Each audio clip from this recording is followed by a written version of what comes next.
Question number 9 देखो आपके, इसका ये 8वें की तरह ही है, बस मामूली सा चेंजेस है, बस इसमें मॉड्यूलस नहीं है, ठीक है। बाकी अपन को वही ग्राफ पे शो करना है। तो सबसे पहले अपन लिखेंगे गिवन इनइक्वालिटी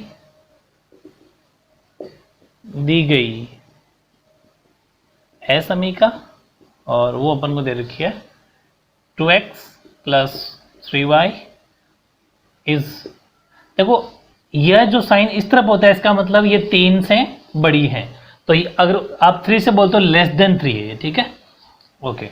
इसका मतलब ये है, इसको फिर अपन लिखते थे, क्योंकि डायरेक्ट तो अपन सोल्व कर नहीं सकते, तो right in equation form, same theory अपनी जो मैंने एक्सरसाइज में आपको करवाई थी, ठीक है, यानी कि समीकरण के रूप में या फिर रैखिक समीकरण के रूप में लिखने पर, एक ही बात है, लिखने पर। तो इसको जब आप समीकरण या इक्वेशन के रूप में लिखेंगे तो वो कैसे लिखेंगे कि 2x प्लस 3y। मैंने आपको कहा था लेस देन हो चाहे ग्रेटर देन हो, इनके बड़ा हो चाहे छोटा हो, उससे हमें मतलब नहीं, हमें इसका मतलब ये भी था ना कि वो उससे 3 से बड़ी तो है, साथ ही बराबर भी है, तो हमें तो इक्वल से मतलब है, इसका मतलब हम इसको लिख सकते हैं इक्वेशन फॉर्म में हमेशा बराबर है, ठीक है। इसके बाद में अपन क्या करते थे, जो नॉर्मली अपन ग्राफ बनाते हैं तो हमारे पास ऐसी एक इक्वेशन होती है, फिर हम x या y किसी एक की वैल्यू क्या करते थे, सेपरेट करते थे, सेम टू सेम वैसा ही करेंगे। तो अगर मैं इसको ये लिख दूं 2x प्लस जो 3y है ना, इसको अगर ऐसा लिख दूं कि 2x को उधर भेज दूं तो 2x माइनस क्या हो जाएगा, आपकी इच्छा आप 3y को उधर भेज दो, कोई फर्क नहीं पड़ता, तो y बराबर क्या हो जाएगा 3 माइनस 2x अपॉन 3, क्योंकि 3 इधर आ जाएगा। मैंने कहा था ना किसी x या y किसी एक को सेपरेट करो, वही सेम मेथड रहेगा। इसके बाद में बनाओ टेबल, ठीक है, इसके ऊपर बनाएंगे टेबल, मिनिमम या मैक्सिमम 3 कॉलम ले लो, मिनिमम 2 कॉलम ले लो। अब x की वैल्यू रखनी है, सबसे पहले एक वैल्यू सोच लो, बाकी तो मैंने आपको एक ट्रिक बता रखी है, उस ट्रिक से करना है। सपोज x की वैल्यू आपने 0 रखी है ना, x बराबर 0 रखने पर x से 0 पुट किया तो पीछे क्या बचा, रख के देख लो 3 माइनस 2 इंटू 0 अपॉन 3, ठीक है, यानी कि y बराबर 3 माइनस 0, ये तो पूरा 0 हो गया, तो 3/3 बचा, यानी कि y की वैल्यू क्या आ गई 1।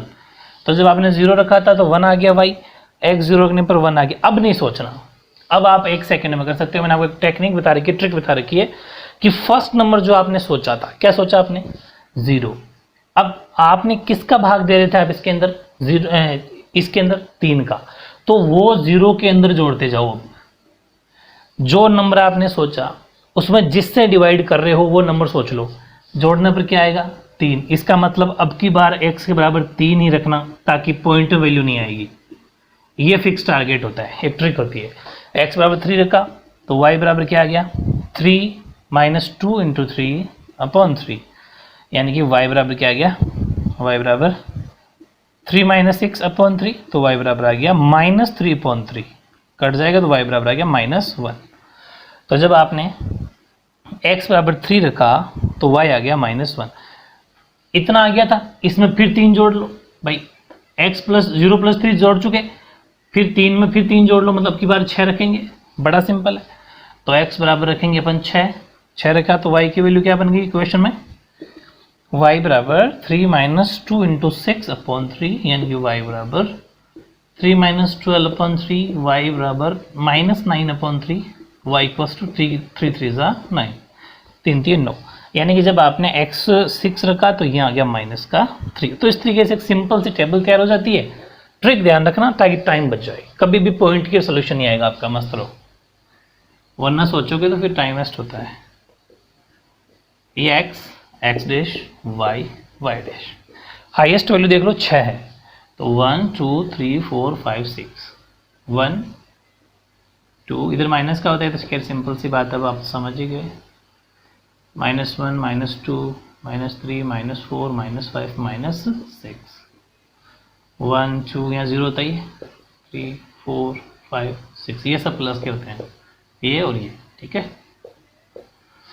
अब देखो अगर अपन, क्योंकि हमें शो करना है तो शो करने के लिए हम जाएंगे इसके पास, जैसे ये फर्स्ट कोऑर्डिनेट है, x तो 0 है तो x तो 0 है, 0 सबका एक ही जगह होता है, y 1 है 1 प्लस का, तो सबसे पहली वैल्यू आ गई यहाँ, सबसे पहला डॉट आ गया वहाँ, फिर x 3 है प्लस का, इसका मतलब ये रहा, और y 1 है माइनस का, तो नीचे y तो नीचे है माइनस वाला, तो इसकी और 3 की सीध में ये रहा, फिर x है 6 प्लस का, ये रहा, और y है -3, तो -3 का मतलब ये इसकी और 6 की सीध में कर लेना एकदम, ऊपर से 6 पे और इधर से -3 पे, और इसको बिल्कुल सीधा स्केल से रूलर से मिला दो।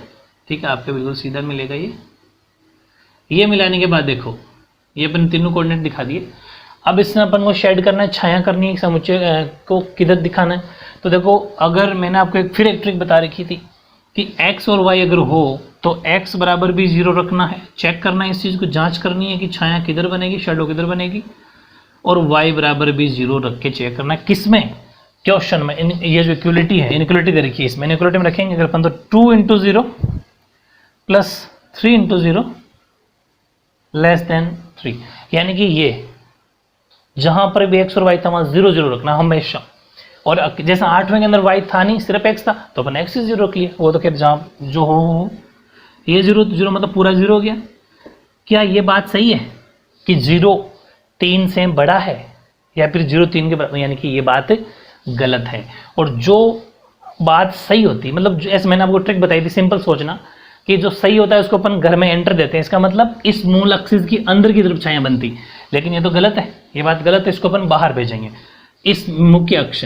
तो इसका मतलब शेडो छाया किधर बनेगी? ऐसे बाहर की तरफ डॉट। समझ पा रहे हो? तो एक सिंपल ट्रिक है, टेक्निक है जो आप काम में ले सकते हो। ये था आपका क्वेश्चन नंबर 9।